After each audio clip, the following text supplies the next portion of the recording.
The last few weeks here in England have been very hot and dry. Our summer weather has been rather late in arriving, and as the British weather is so unpredictable, we tend to give it an inordinate amount of attention when it changes, or fails to change as we want it to. It is always an acceptable conversation opener to comment on the weather, but innocent observations on such a harmless subject can sometimes result in a grumble. This seems to me to be conversational quicksand, and I do not enjoy participating in being dragged down.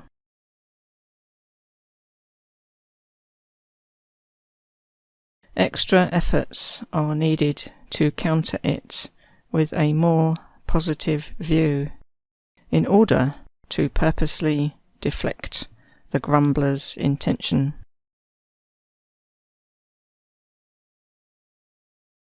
Other than destructive storms, there is always a good side to whatever weather comes our way. The snow provides a brilliant light on the normally grey winter days.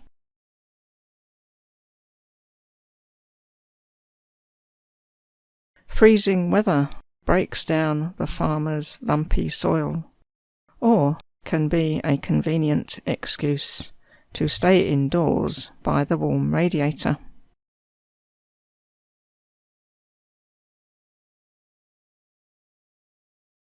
The downpours water the gardens and replenish the groundwater levels, and the wind and fresh air keep the roses from getting mildew.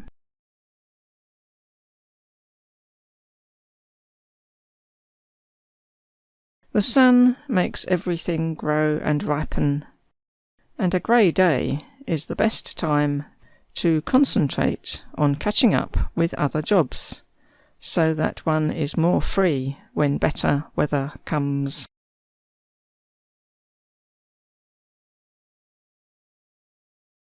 Hot days require cold water, and during one seaside holiday I had enough pocket money to buy a toy water-carrying bottle.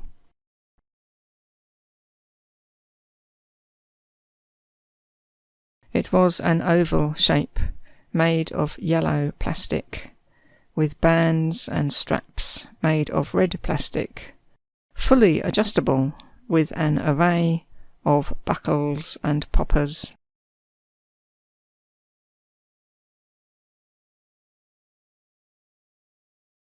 It was made to look just like a traditional leather bottle, and I could go round with the strap over my shoulder and the bottle itself swinging at my side.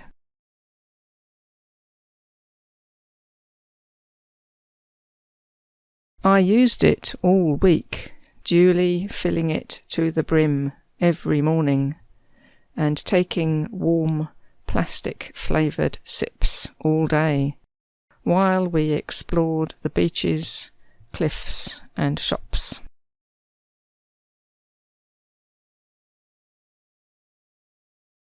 I soon realised that my thirst was generally greater than the amount it held, so I rationed it out, and took the last big swigs at the end of the day, when I did not have to save any more of it for later. I could enjoy everything so much more when I had the answer to a parched throat.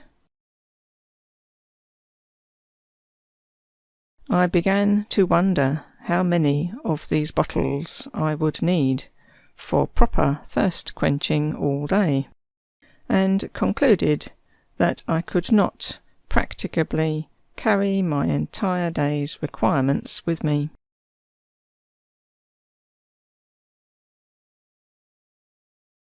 But it did give me a taste of how life can be improved by having the right equipment and supplies, especially when out and about, away from home. When I was at primary school, we used to walk home through Hornfair Park in Charlton, London, and past the Lido, that wonderful repository of enormous quantities of cold, fresh water.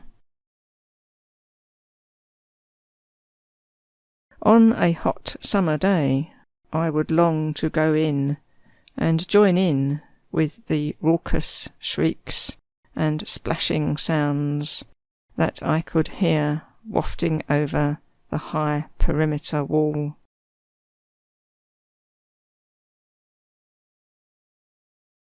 Sometimes my mum had brought along our swimwear, so that we could spend the remainder of the afternoon there after school.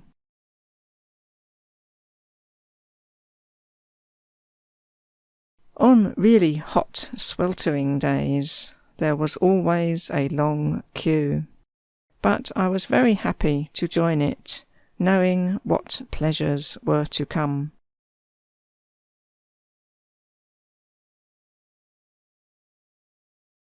The cost was a few pennies, and once through the entrance turnstile, we went immediately to the changing cubicles.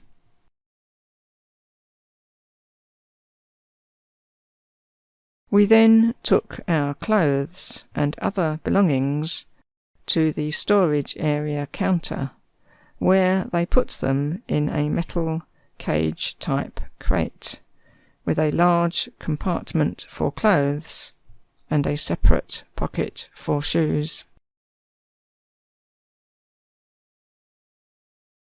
The crates were stashed on long shelves, and the staff gave out in exchange a round plastic numbered token on a loop of string, which people generally wore round their necks or wound round their wrists.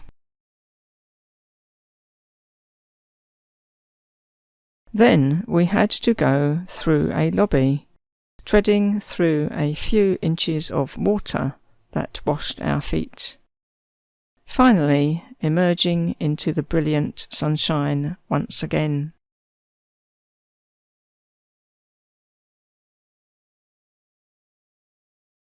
The red brick wall and concrete surroundings were somewhat drab, but the water, sky, swimwear and towels were bright and colourful, and we could see the green waving tops of the surrounding trees outside.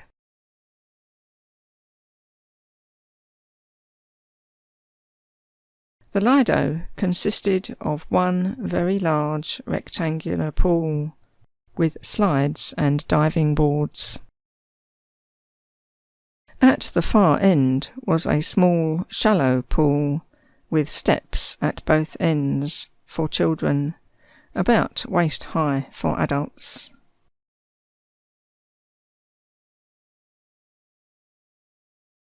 At the two far corners were waterfall fountains, where people could sit and soak, and between them was a place where refreshments could be bought.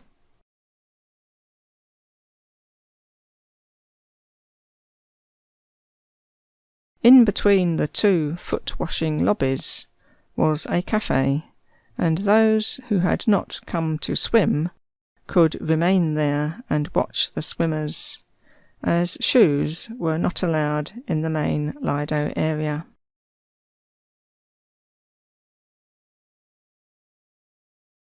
There was a large clock over the cafe, especially important, as people would have put their watches in with their other stuff in the storage baskets.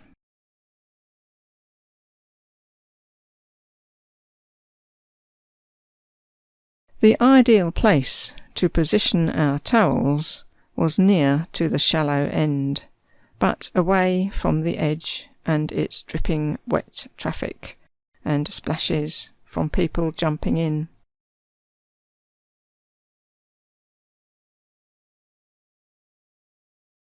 People were lying about everywhere, apparently enjoying being cooked from below by the hot paving and from above by the sun.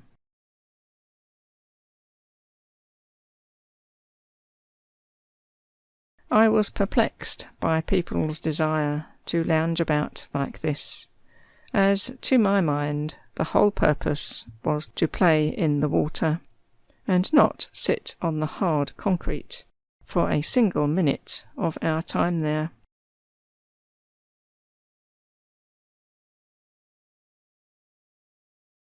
They were obviously either warming up again or resting, a concept that eludes a child full of excitement and enthusiasm to take advantage of limited time in this watery heaven. Outside, people would lounge on the grass, and that was more understandable to me.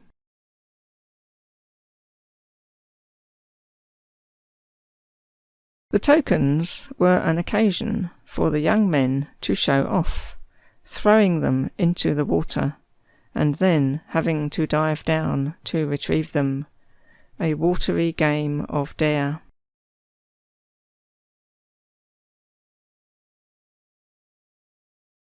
I think they were often competing against each other to be the first to get the disc, and maybe even boisterously snatching them off their friends' necks and throwing them about.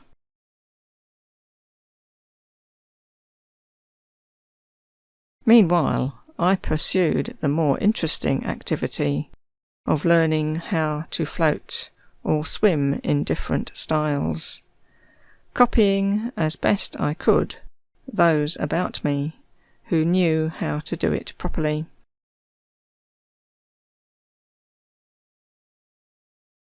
Doggy paddling was easy, but wasteful of energy, and I was glad to at last be able to glide forward faster when I learned to synchronize the movements of arms and legs.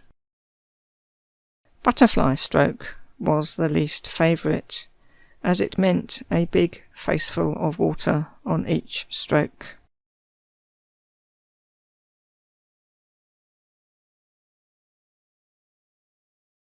I found it was better to literally take the plunge, to just get in the water straight away, rather than dilly-dallying at the edge in case the water was cold.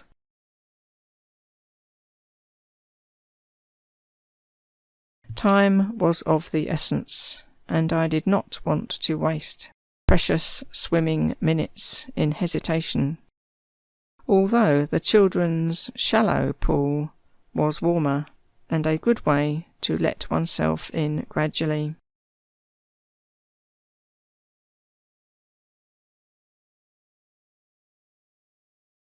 On one afternoon we visited the Lido on a quieter day, with not many people there, and I found, to my dismay, that the smooth, undisturbed water surface had long, streaky shapes of thousands of dead black fly lining the edges.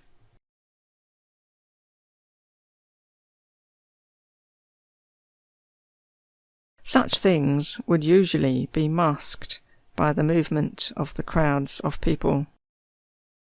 After some hesitation, I finally jumped in, but restricted my playing to the centre of the pool, with extra efforts made not to swallow any water.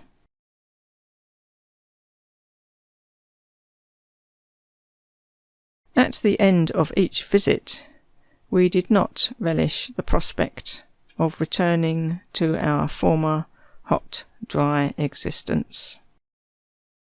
There was an exit at each side of the Lido, where you had to go through a full-height turnstile.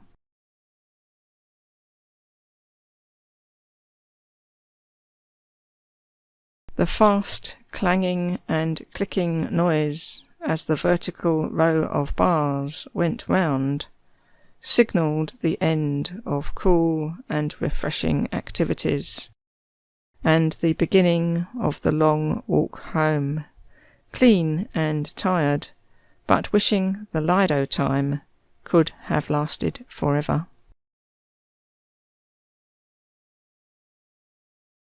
In the park there was also a playground area with a large paddling pool, and we could run about in this without having to bring a change of clothes or towels. My dress was tucked into underwear for convenience, rather than to keep it dry. The water was about 8 inches deep, and running through it was a delight. But the closest I could get to the experience of swimming was to lie down in it and thrash about, getting nowhere, but always hoping that some slight forward movement might result.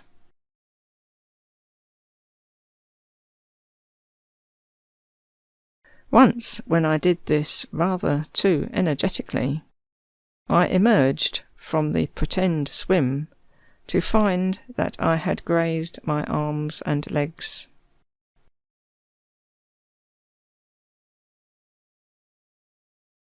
I had no idea at the time, as the cold water prevented any sensation of injury, and I went home with bits of sticking plaster dotted about my knees, elbows and wrists. After that, I was much more careful and not so exuberant with my swimming efforts.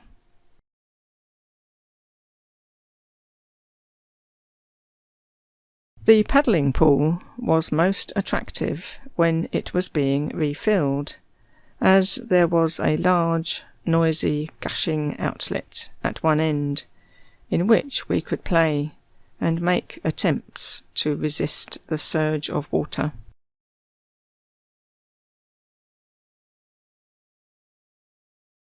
I was pleased to know that there was an endless supply of water somewhere, and I hoped that it would never be turned off. But unfortunately it was not always flowing when we visited.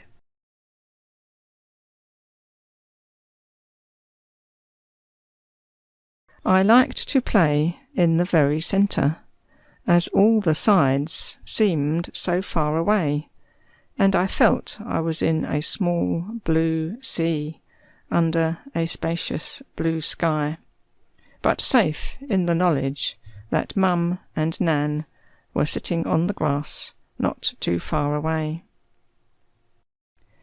The only thing that would have brought us out of the pool was the prospect of ice cream.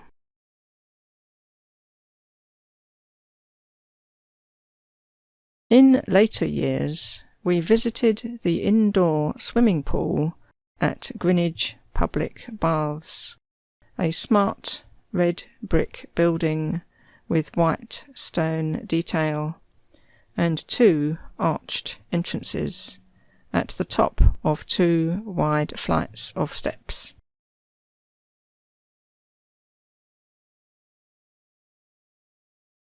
Inside, the floor and walls were tiled in a dark Victorian style in white and green, with heavy wooden doors with brass fitments, all very opulent and theatrical looking.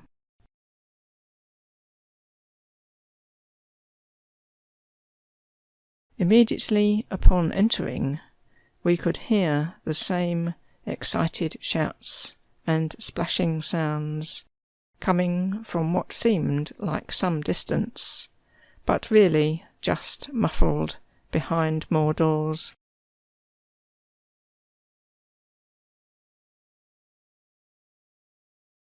There were 2 swimming pool halls, but unlike the lido, these had timed sessions. Having bought a ticket, we had to wait until the current session ended before being allowed in. The experience was quite different from the open-air lido.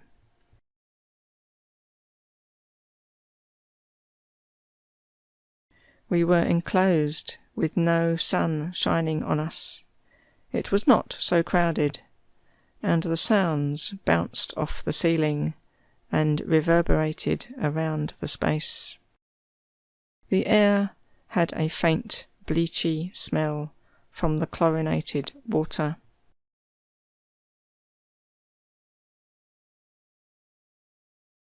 Rows of wooden changing cubicles lined the sides, and a high-level gallery above could be used by those supervising their children.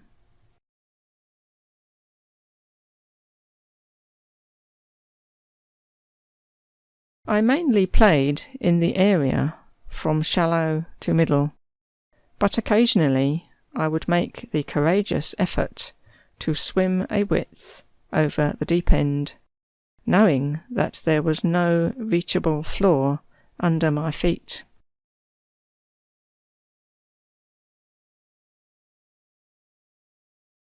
This was my idea of bravery, in that once I had started, I could not just stop and change my mind, but had to keep going. Making for the steel handbars or the ladder on the other side was my goal.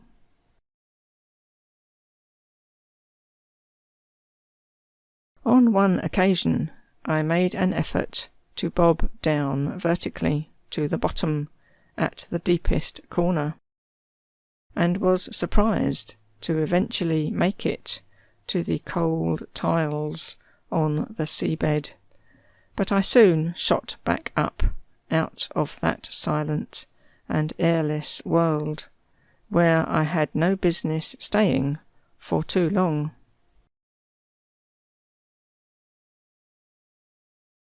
Having been successful a few times, I decided that holding my breath was not so much fun as playing in the shallows. I did learn that a half-hearted effort was a waste of time, as I did not have enough breath to make more than one attempt to reach the floor tiles on the same dip.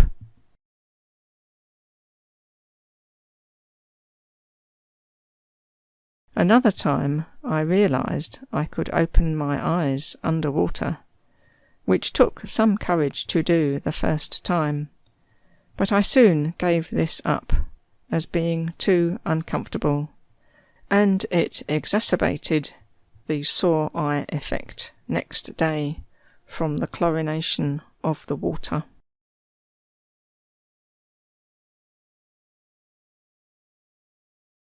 Leaving the baths and going home was always a hot, dry, dusty experience, and we invariably came up with the usual question, "Can we come back again tomorrow?"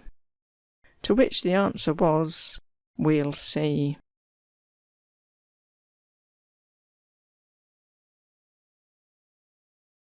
I went once with the school to Greenwich Baths, but as the sessions were structured and educational, no doubt to ensure everyone knew how to swim and stay safe, I did not really enjoy it as much as when it was a family outing on the weekend.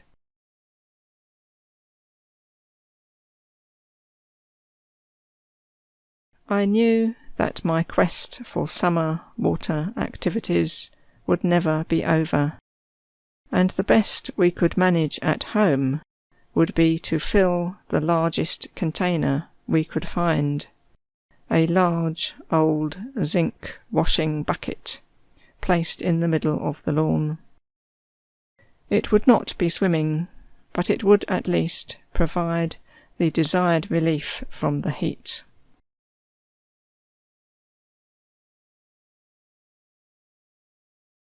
Nowadays, I can get the same cool effect by watering the pots scattered about the garden, splashing some water onto the paths, and sitting in the shade, surrounded by damp air.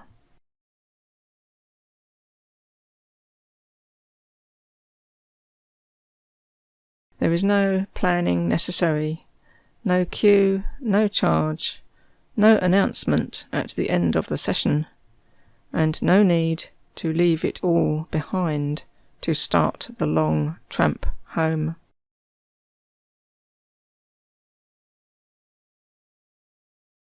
Other than when the hose springs a leak that sprays water on me, all the refreshing outdoor bathing is now done by the birds in my bird baths.